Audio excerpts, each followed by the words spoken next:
Stomper, a situation that is very much unresolved. So let's take a look now at those highlights at the Omni between the Mongolian Stomper and Andre the Giant. Instead, of course, here you can see the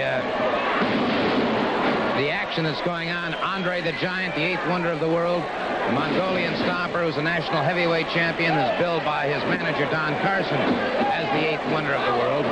And as you can see, two extremely powerful men, and neither man really able to gain a total advantage in this situation.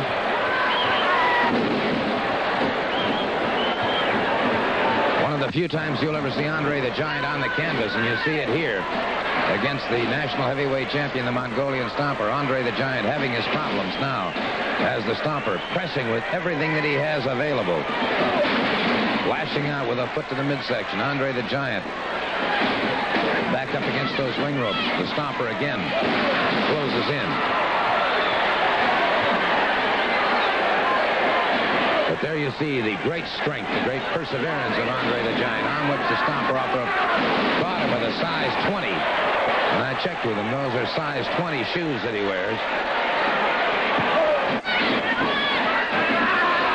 Andre has him now in the bear hug, and you can see the pain on the face of, and here you see his manager, Don Carson, worried over the fact that Andre the Giant had the Stomper in that bear hug, and now it is Carson trying to get that situation separated, leaving the ring finally, and quickly offering more and more advice to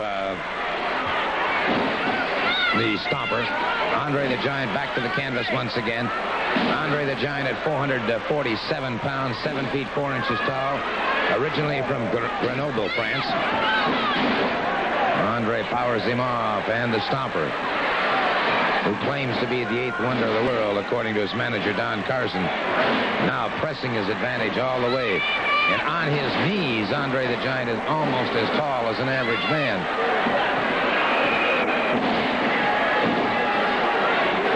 Andre the Giant taking a lot of punishment here from the Mongolian Stomper. Stomper continues to punish Andre the Giant. And it's amazing, any average human being would have long since been defeated by the Mongolian Stomper, but Andre the Giant is just exactly that, the 8th wonder of the world, tremendously powerful, an immense individual, a headbutt that staggers the Stomper. And again, the Stomper staggered by Andre the Giant. Andre the Giant really getting a handle on things here, and again punishes the Stomper. And you can see now it's beginning to take its toll. Andre the Giant whips the Stomper off the ropes, catches him in the bear hug. Has him in that bear hug, and Don Carson can stand it no longer, comes charging in, and now Don Carson interfering in the match with that cane coming off that second rope. And a disqualification ensued from this point. And so it is Don Carson feeling the tremendous strength of Andre the Giant. And nonetheless, that situation is far from being resolved. It was a disqualification for the interference of Don Carson. Right now, though, I want to take a look at wrestling across. And Alan. I'm glad to see you finally got my name right. You must be one of the few educated people in the South that learn to talk. If we could get the worm guts out of these people's mouth that they carry around spitting cups all the time, they may learn to speak my name also. It's Duggan. Okay, Mr. Duggan, first of all, I think it would be interesting to note, going back into your past, you were quite an athlete in high school. That's right. I'm not one of these muscle-bound jerks or these fat slobs. I'm an athlete, one of the best in the world at what I do. I played pro football. I was all-decade in college. The best football player to play for SMU in 10 years. I'm an all-around athlete. This is something I'm taking on now, and I'm going to prove to the world that I'm the best in this ring. Well, now, you're talking about this, I understand, too, that you were a state amateur champion in wrestling. That's right. In '73, I was New York State. That's New York State, not little chicken Georgia State. New York State amateur champion. So that's why you should try a new... Introducing first the challenger from Boston, Massachusetts, weighing in at 220 pounds, Kevin Sullivan. His opponent from Medina, Minnesota, weighing in at 230 pounds, the national TV champion, Steve O. Steve-O going up against Kevin Sullivan. Steve-O, a fighting television champion, has been defending his title with great regularity. My pleasure to have with me right now the world junior heavyweight champion, Les Thornton, the man of 1,000 holds. And I've asked him to come out here and join me during this championship match to lend his expertise and his comments to the match. Welcome aboard. Thank you, Gordon. It's good to see you again. It's always a nice pleasure to come back to Georgia. And to do right here now in this ring, we've got two of the finest junior heavyweights in the country. This should be a great struggle because they're all after one thing, and this junior heavyweight championship belt, which I'm wearing over my shoulder right now. Right. In fact, the matter is that Les Thornton, of course, traveling worldwide defending that title. Steve-O in behind his man now. From a hammerlock down to a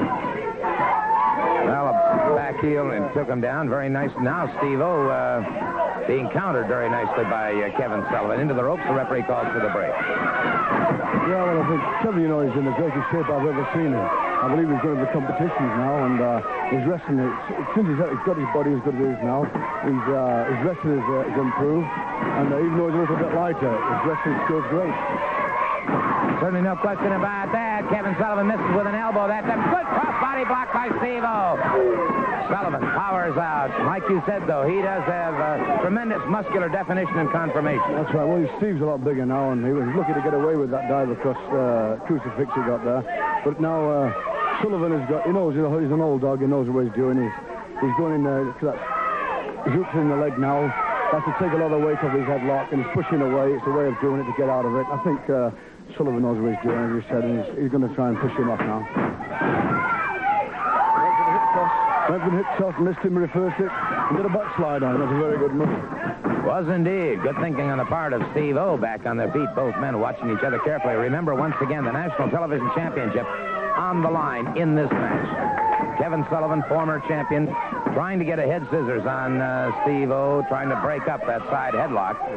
And, well, really almost an impasse here. Well, I've wrestled both these boys, and they're both very, very good. The two of the greatest in the world today, and I have to watch them. That's why I'm here today. I will be wrestling later on in the program, but as I said, I've wrestled both before. They're both world class, and as I said, this belt is hard to keep hold of now.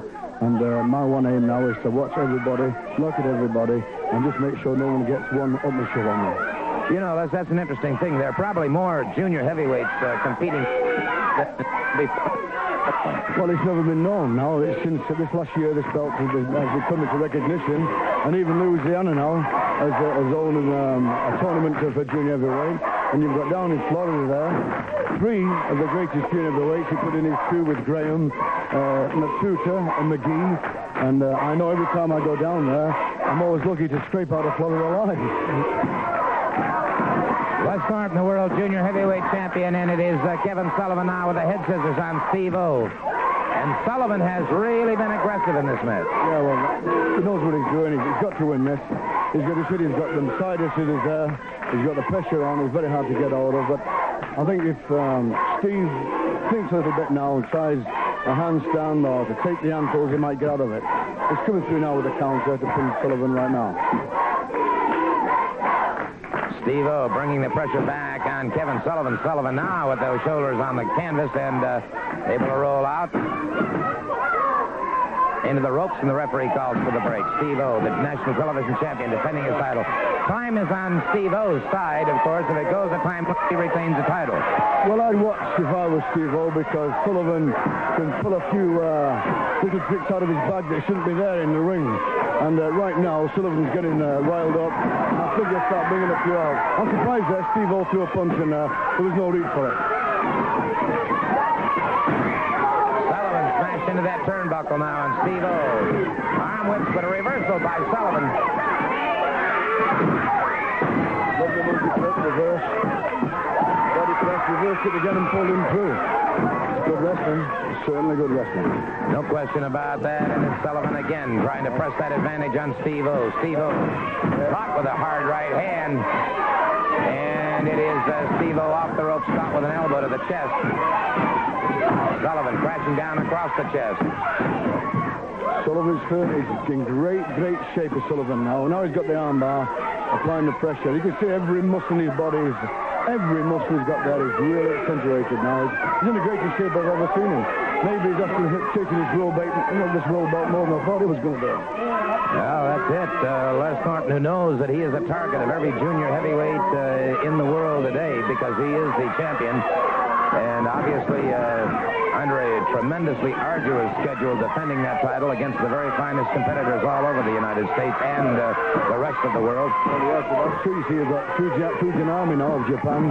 He's coming over, and I believe I'm going to have to wrestle him. And you've also got Alabama, you know. They've got some super junior heavyweights down there. And the class of the junior heavyweight now, in these last 2 years, as I've said, is the greatest it's ever been in the history. So whoever holds this belt has got to be tip-top at all times. As we see now, Sullivan is using one or two little tricks out of the book, which is noted for, foot on the rope. And when I listen to Sullivan, I watch him all the time because he's full of tricks. He's like a little fox. He can dive in his hole and come out with plenty of dodgy things. Interesting observation from Les Thornton, the world junior heavyweight champion. Beautiful rolling reverse by Steve-O. Has Sullivan down 1-2. No, sir. Thought for a moment he had that pin, but he did not. Steve-O uncorks a hard right hand, but it's Sullivan now with a snap mirror. Has Steve-O back to the canvas. You know, a lot of people watching this match, especially amateur wrestlers, they know when they have to do a 3-minute period. These men have been going nearly now for 8 minutes, non-stop. So that's the kind of condition these two men are in. Top condition. Certainly no question about that. These men are great athletes, and it is Steve-O breaking it up with Kevin Sullivan. Now Steve-O, a deep underhook blocked by Sullivan. He went for the suplex, but Sullivan blocked him with the leg, so he didn't get it. Sullivan knows those tricks. Well, of course, so many people, I don't think, don't take the time to realize that wrestling is basically the most successful wrestlers are chain wrestlers, such as you are. One move moves to another move to another move. You always come up with some surprising things, you know. You've come up before with that. Chain wrestling. Americans don't know chain wrestling, but the European style kind of wrestling. And I do a lot of it, and that's why my wrestling is a little bit different. And sometimes I can bluff a lot of American wrestlers with it. And as you said, chain wrestling, if you can do it, that's going from one move to counter move, back to counter move. If you can do that, you can win most of your matches. And evidence of that is the fact that Thornton does hold the World Junior Heavyweight Championship. Steve-O on the canvas now, and in trouble here is Kevin Sullivan using the flat of the foot. Now arm whips him off the rope. Quite a backdrop, and I think Steve-O tried to go over there and double leg Nelson, and we call double leg Nelson, but Sullivan came up with the head and stopped, and there he's gone for a cradle, and he got the cradle. The kicks out, very nice kicks out. Sullivan now continues to press that advantage. A single leg pickup now by Sullivan on Steve-O. Has him back to the center of the ring. Punishing those femoris muscles now into the spinning toe hold. Very hard to get out of once that Tono has kicked him out. He's lucky to kick him out, then. He was indeed. Usually a figure four or a toe hold. That's usually a finishing hold. Submission. Very lucky. Steve-O suddenly exploding now on Kevin Sullivan. Hard right hand to the top of the head of Kevin Sullivan, and it is Steve-O bringing up the atomic knee drop, and that could be all she wrote for Kevin Sullivan. 1-2, no. Howard out again before the count of 3. I wonder if he get out of there because that stunned him. You see, when you get that, it stuns your spine. He's got to get out of there to take a rest. But Steve-O's not having that. He's going straight back in. He thinks he's got the match, Steve-O. Steve-O's going for this match. He's going to win it. Backbreaker on the same move. He's going for the backbreaker. Leg on the rope, saved himself. Kevin's in a lot of trouble right now. He is indeed. Kevin Sullivan now beginning to fade under the tremendous pressure of the national TV champion Steve-O. Steve-O has him up. Another backbreaker. Well, I'm surprised at that. One backbreaker, as you know, it's my favorite move. I usually beat everybody with a backbreaker. And there's the man took 2. But as you said, he saved himself by a leg on the rope. He's reversed it. Oh, over the top. Nice move. A roll up as well the top rope. See, fox. That's where the fox comes from. And he missed with that flying drop kick. We've got a new champion. We have got a new champion. Kevin Sullivan has just defeated Steve-O for the National Television Championship.